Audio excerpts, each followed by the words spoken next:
Cek. Hihi, ngopi ya. Ngopsans. Harus begitu. Oh iya. Iya dong. Iya kan, kalau gerak-gerak gitu kan. Nah, tapi si kopi itu harus setelannya harus sama ini, Cek. Ini apa nih? Ini apa nih? Thales. Keripik Maici Thales Thales. yang baru. Ini terbarunya Thales. Coba dulu. Gimana rasanya? Hah? Lebih crunchy. Crunchy. Lebih cheers. Yes. Oke. Lebih crunchy, lebih apa ya? Ya itu tadi lebih nggak terlalu keras di mulut ya. Tapi ini baru. Kan setahu gua. Level 15, Cek. Dan levelnya berapa? 15. Tapi emang setahu gua Maici itu pelopor level ya. Benar gak sih? Yoi. Dari awal adanya level makanan tuh ya kayak pedes level 1, level 3, level 5, level 10 gitu Ya, kan ya. alhamdulillah Maici itu yang pertama. Yang pertama kan ya kalau nggak salah ya. Terus kemudian Pionir. Hah? Pionir ya. Melaporkan Level-level kan gitu ya kan. Setelah itu kan baru yang Banyak. lain kan followernya kan ada yang sampai mie gitu kan, level 1, 2, pokoknya tingkat kepedasan gitu ya. Betul. Cek. Iya, gue inget banget tuh dulu satu-satunya keripik tapi pakai level-level gitu tuh. Yoi. Enggak, itu lu inspirasinya dari mana pakai level-level kayak gitu tuh? Ya, as you know ya, kalau level sendiri sih kan memang gua cobanya ke teman-teman gua dulu nih. Dulu belum ada level, Cek. Pas gua udah kasih, ternyata marketnya, pasarnya lebih banyak yang pengen bikin lebih pedas lagi. Ya, itu kenapa gua bikin level 1 sampai 5 dulu. Ya kan? Gua coba pellet test beberapa bulan, ternyata demand-nya banyak yang pengen level 3 dan level 5. Ya kan? Nah, nggak lama dari situ, Cek, viral di Twitter, ya kan? Gua kan waktu itu pemasaran lewat Twitter dong. Nah, itu juga salah satu yang gue pengen tanyain juga gitu. Kepikiran dari mana lo gitu kayak bikin. Gue pernah denger sampai kalau nggak salah dulu tuh waktu gue mau stand up kan gue riset ya tentang Maici. Sampai ada waktu itu antrian di Dago berapa sekilo? Ya, 2 kilo. 2 kilo ya. Cuman buat itu doang gitu. Terus mengalahkan Odading yang kemarin viral. Iya gitu. Itu kan sekarang gitu Iya, kan. sekarang. Nah, yang dulu itu maksud gua lu kepikiran untuk kayak dijual terus sampai bikin antrian terus itu dari mana sih tuh? Cek, kalau lu tanya gitu gimana caranya, gue juga nggak tahu sih. Karena memang itu secara alami aja, Ide natural. itu klik gitu. Ya, jadi momentumnya berbarengan. Dulu gue direct selling dengan jualan produk Maici, dan gue combine dengan pemasaran digital online waktu itu lewat Twitter, dan pakai hashtag gitu ya. Iya. Nah, banyak orang yang ngasih testi di Twitter, dan kita infoin Maici itu lewat @info_maici yang official bahwa lu mau dapetin Maici, ya lu harus follow dulu. Biar tahu Maici bisa didapetin di mana aja. Nah, dari situ ternyata boom, dan di berbagai kota terjadilah antrian yang gokil gitu. Ya kan? Nah, itu terjadi setelah, ya gimana ya gue ceritanya, intinya gue fokus sama jualan, gue fokus branding, dan akhirnya online juga kita pakai, kan modal jempol, Cek. Iya. Ya kan, tinggal nge-tweet aja Di zaman itu memang Twitter yang lagi boomingnya Betul. juga kan gitu, platform digital yang kayak Instagram belum terlalu gitu kan ya. Masih jauh lah. Gitu. Facebook pasarnya juga Masih kurang sih Masih kalau kurang dulu. gitu. Tapi Twitter satu-satunya brand produk lokal waktu itu, salah satunya Maici yang bisa viral pada zamannya. Gua start 2010 sampai 2013 itu ternyata cukup panjang ya, momentumnya, makanya terjadi antrian di mana-mana. Iya, itu edan tuh, gua aja sampai pengen, jadi kayak sampai ikut kayak pengen Maici aja kudu yang Maici lagi mangkal di Bekasi lu ya? Gua di Bekasi gitu, di depan kampus Gunadarma disusul itu kan setiap hari kan, dia kadang-kadang mencrok ada di mana-mana gitu. Betul. Itu juga emang salah satu strategi emang ya buat orang nyari ya jadinya. Jadi intinya dari penasaran jadi pemasaran. Brilian. Ya, Cek. Brilian. Mantap. Nah, Cek, kalau misalnya tadi nih ya, ngebahas kan lu sempat sounding Somea. Iya, itu sama ya. Coba Iya. bisa diceritain Someah apa sih itu gitu? adalah gini ya, dulu mungkin ada beberapa teman-teman yang masih inget ya, terutama teman-teman di kalangan Stand up. komika ya, Komika stand ya. up dulu gitu. Jadi gua tuh sempat memasarkan juga keripik tempe Bisa sih. bernama Someah ya gitu. Sadap. Gua bawa Someahnya gitu, terus gua awalnya gua tester ke komika teman-teman gua tuh sih. Ada Awe, Mo Sidik. Iya. Mo Sidik doyan banget waktu itu. Dia bilang waktu itu sampai dia nge-tweet ini Someah sama nasi panas aja udah enak banget gitu, Iya. gitu kan. Gitu, gua bilang udah gitu. Ya sama gitu. Jualannya gitu aja gitu. Ya udah, mungkin ya nggak banyak orang tahu. Iya. Padahal ini punya lo, Someah tuh punya lo. Iya loh. Iya kan? Iya, mantap. Dan lo tahu, kalian tahu semua ternyata siapa dalang di balik Someah? Itu dia. Baru kali ini kita buka-bukaan ya. Oh iya? Iya kan? Oh iya, Ya, maksudnya karena- orang baru tahu kan? Gak baru tahu. Karena nggak ada memang tulisan Maici sama sekali di Emang. dalamnya gitu. Maaf ya, nggak apa ya. Tapi yang penting enak. Yang penting enak dan memang Kualitasnya. banyak yang nanyain. Jadi memang waktu itu sampai gua sendiri. Zaman dulu belum ada gimmick, kita udah duluan. Sudah ada gimmick. Jadi ini gua bilang ini saingan Maici. Settingan. Settingan. Nah, gitu. berarti kalau ngomong Someah sendiri gimana kalau kita angkat lagi, Cek? Nah itu dia dulu itu kalau nggak salah tuh gua itu sudah punya pelanggan, udah punya sampai kemarin beberapa Reseller kali. juga ada kan ya? Reseller udah banyak sampai gua waktu gua punya reseller di Medan, terus reseller di Surabaya itu udah ada meskipun ya memang masih 1-2 karena memang ya baru gitu ya tapi Iya. dari Twitter itu banyak yang kepo gitu terus nyobain satu sampai ada satu lagi di mana Jambi. Widih, mantap. Jambi. Terus Produknya tempe ya? tempe. Nah itu dia tempe garing. Terus ya dengan rasa bumbu yang racikannya ya sebenarnya sih racikan beliau gitu kan ya. dia. Nah itu karena tempenya itu jadi karena tempe mungkin jadi lebih enak dimakan sama nasi dan apa gitu. Jadi Betul. bukan cuman cemilan bahkan Ya. itu dia jadi lauk gitu. Jadi lauk, betul. Jadi lauk juga gitu dan karena waktu itu kalau nggak salah kita itu berhenti karena pasar itu tempe produk kedelainya itu Iya. bener gak sih waktu itu? Benar. Jadi makin meninggi, makin harganya makin mahal. Ya, Stok suppliernya juga kurang banyak lah. Kan Iya. memang kita ngejarnya tetap premium sih pada saat itu. ya, Someah. memang Yang artinya kalau di Sunda apa, Cek? Someah itu? ramah kasih Asik. Asik. Someah itu artinya dia itu supal terbuka gitu. Jadi ya. Awe doyan banget Awe.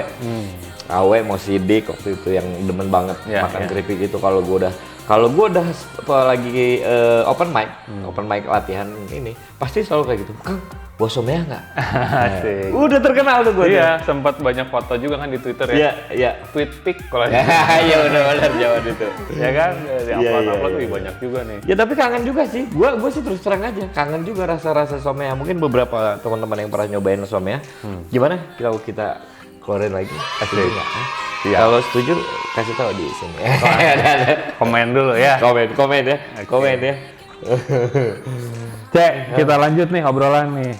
Kalau web series, Cek. Gimana web series? Pengalaman lu? Web series. Ya projectnya lah, project yang udah lu jalanin di web series gimana? Karena gue mau belajar nih, kan gue baru mulai nih Ya.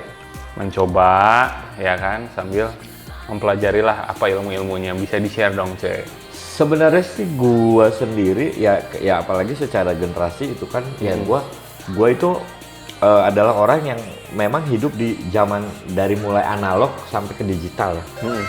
Dari mulai sinetron sampai ke web series gitu. Betul.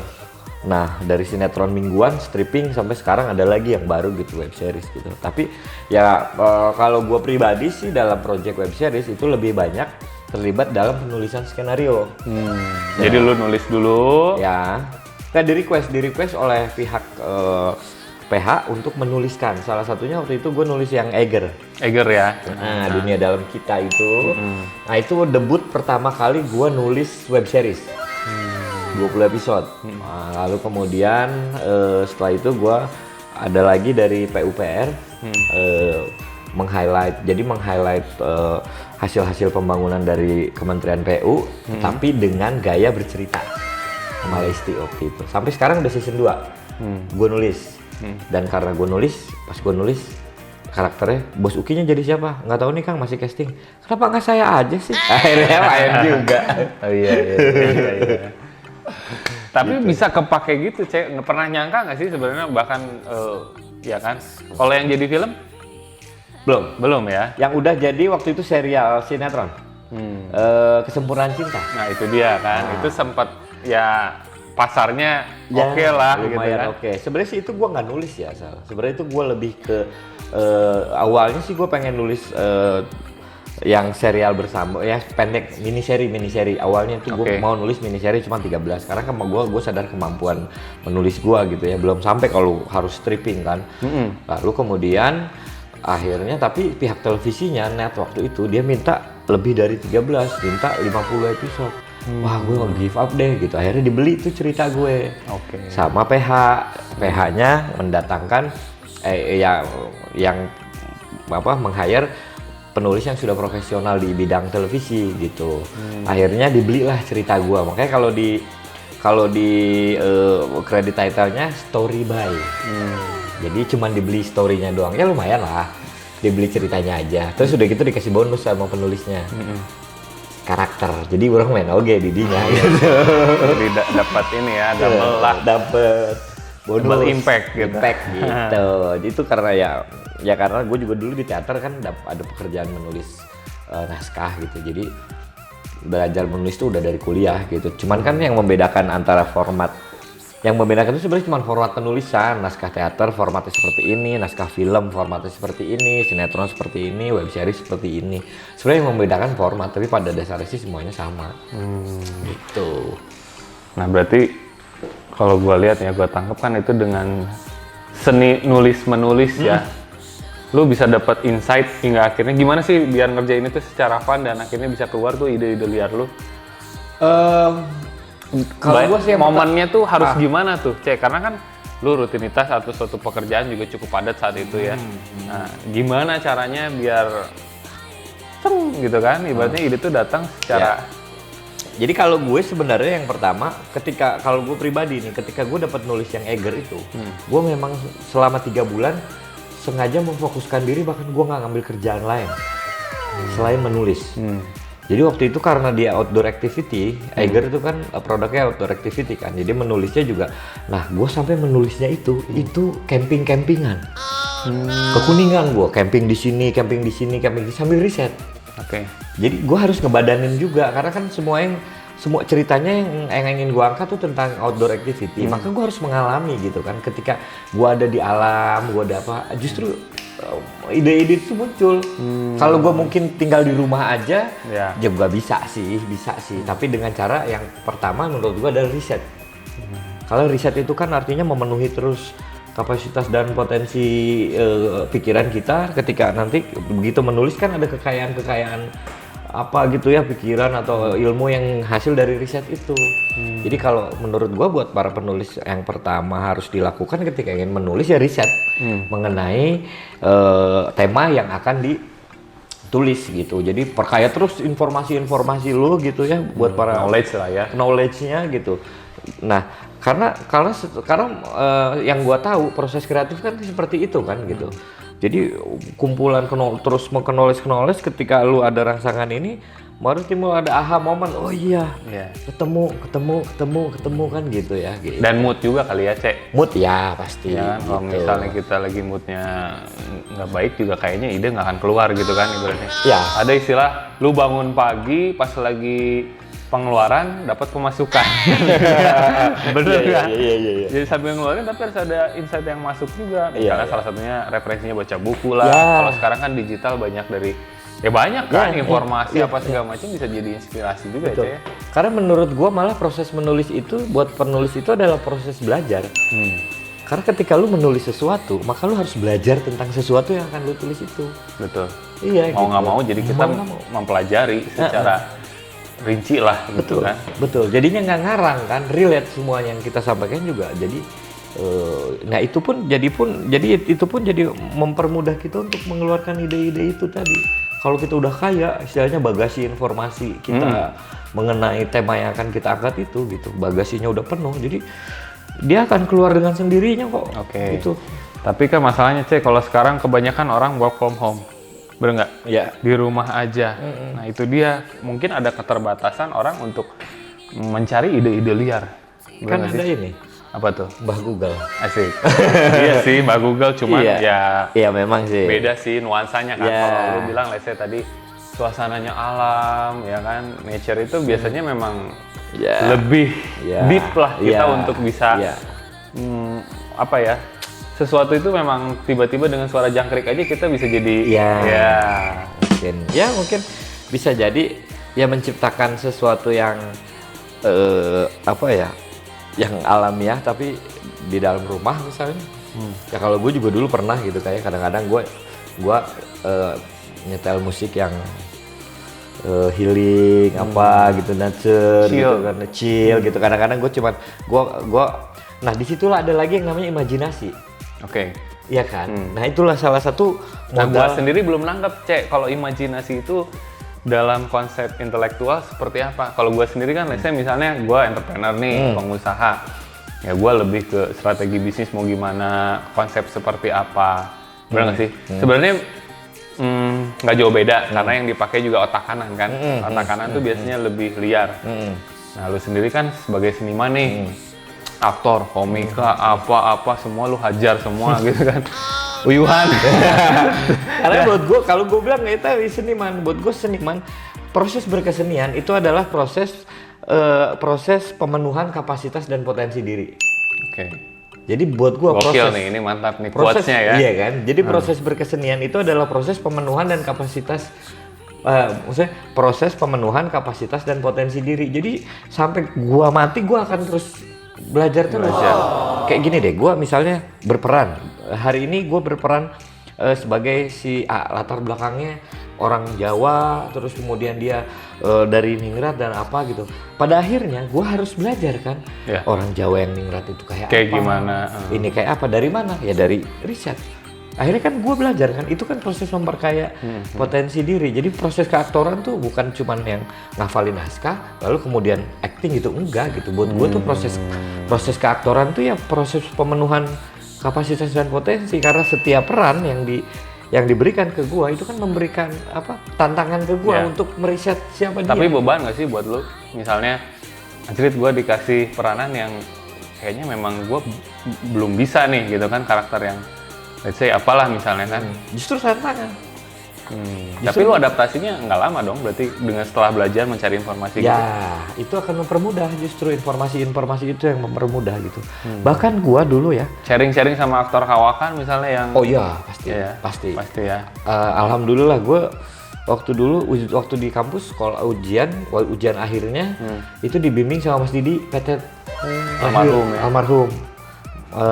Jadi dia terakhir membimbing ujian itu gue gitu sama teman-teman gue. Legend gitu. itu Kabayan sih. Wah legend banget. Aduh. Gila, semua hal yang kita nggak tahu di kampus tuh dia ceritain. Dia cerita sama dia bilang itu tadi, karena gini, yang paling gue inget sekali adalah kekayaan seorang aktor adalah pengalaman hidupnya.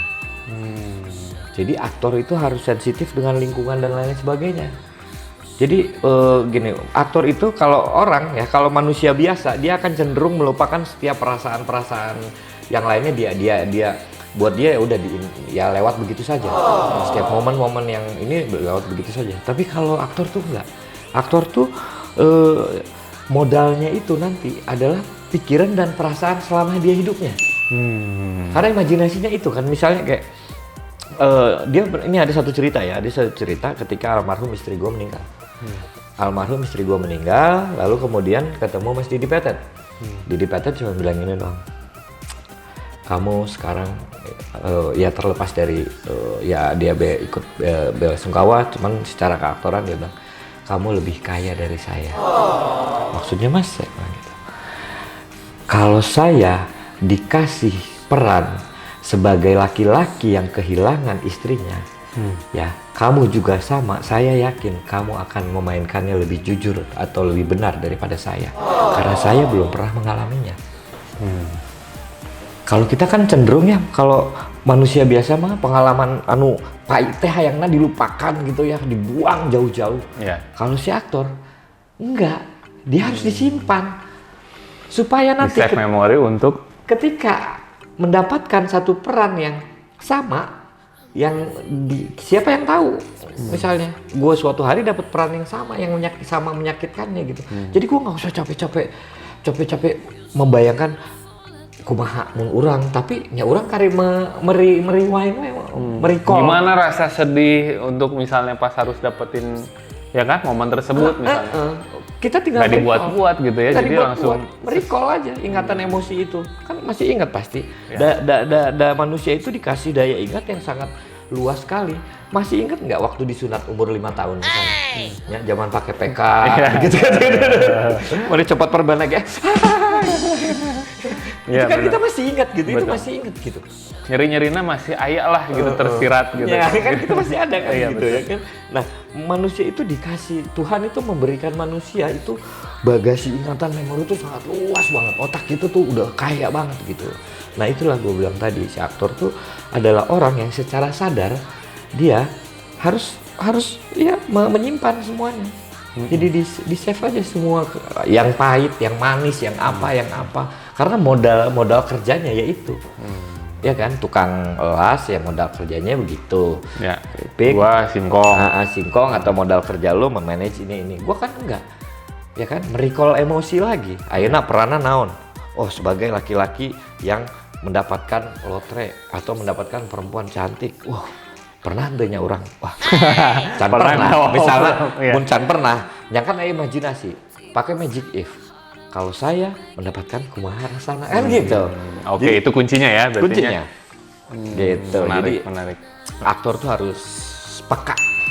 Yang pertama itu juga peka terhadap semua situasi dan lingkungannya, mampu beradaptasi, terus kemudian juga kemudian itu tadi punya ya siap menerima semua pengalaman hidupnya menjadi modal untuk pekerjaannya. Gitu. Mantap. Guys, ini semua ilmunya daging semua dari Kang Ece, bagus ya. Udah lama nggak ketemu, nggak taunya pas di-share ini berguna sekali sih. Apalagi buat gua sekarang ya, yang mulai coba memulai di dunia entertain ya. Pastilah banyak nih rintangan dan tantangannya, Cek. Nah, bisa di-share nggak tips terakhir atau mungkin untuk orang mau berkarya deh, kayak gua nih masih cupu. Coba kasih tahu dong. Kalau menurut gue tips-tipsnya. Ya, Terakhir nih. ya terakhir ya. Jadi yang pertama, jadilah diri lu sendiri. Oke. Lakukan apa yang lu mau lakukan. Nggak perlu keganggu sama orang lain gitu. Karena ya itu tadi. Ya semuanya ya masing-masing aja gitu.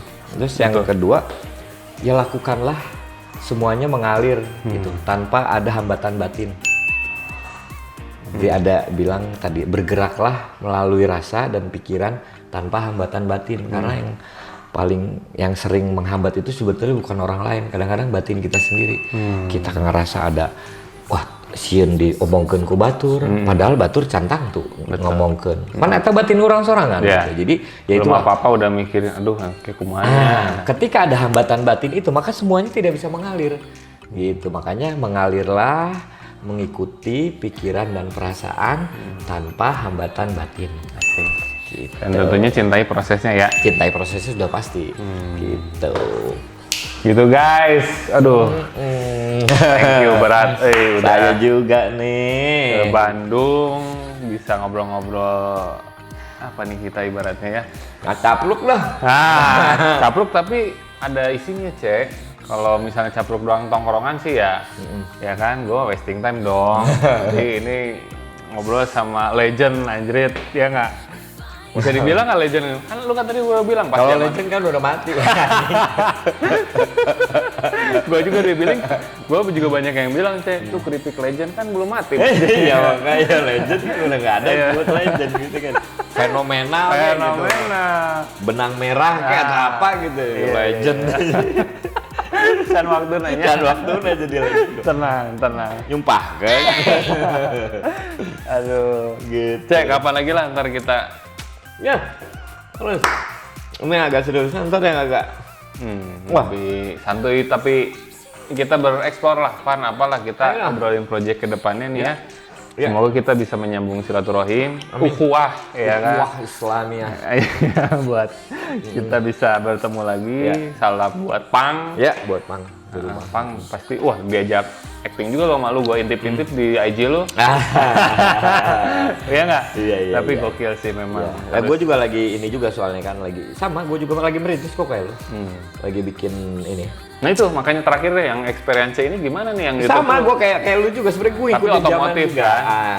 Ngikutin zaman, gue lihat sekarang orang masuk ke digital semua gitu ya. Film udah gue lakuin, Ya. sinetron udah Ya. gue lakuin, iklan udah pernah gue lakuin, stand up udah pernah gue lakuin.